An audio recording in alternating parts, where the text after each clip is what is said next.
So sa katok na ngayon sa ko og tips or advice kung say dapat buhaton sa mga new vloggers or new online creator. Una, dapat naay gyud may passion sa inyong ginabuhat. Ikaduha, dapat determinado jud ka.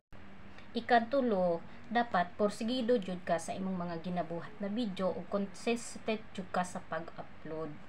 Bisag unsa man ni siya kagana, naa may views ug wala, magpadayon lang jud ta. Ayaw gyud suko.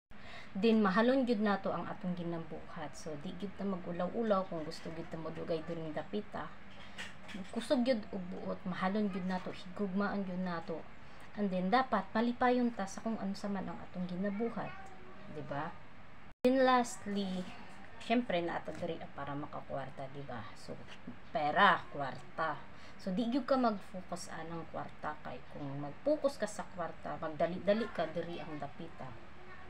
Murag lisod-lisod yun na siya huna-hunaon, di ba? So ayo pag-focus sa kwarta, ayo pag-focus sa sweldo, mag-focus ka kung unsa nimo, kung unsaon nimo pagpadayon ug himo obvious na nag-enjoy gihapon ka. So ayaw gyud mo pag-focus sa kwarta, mag-focus mo kung asa gyud mo malipay, kung unsa inyong gusto buhaton din ko. Kay pag-abot sa panahon, kung ang isa ninyo ka video mag-viral, tanang inyong gipang-upload, mahakot pa na siya, kusa na siya mag-viral, and then ang mga tao kusa nang moduol sa imo, ha. Sila na mismo ang mag-repost or mag-share sa imong mga videos.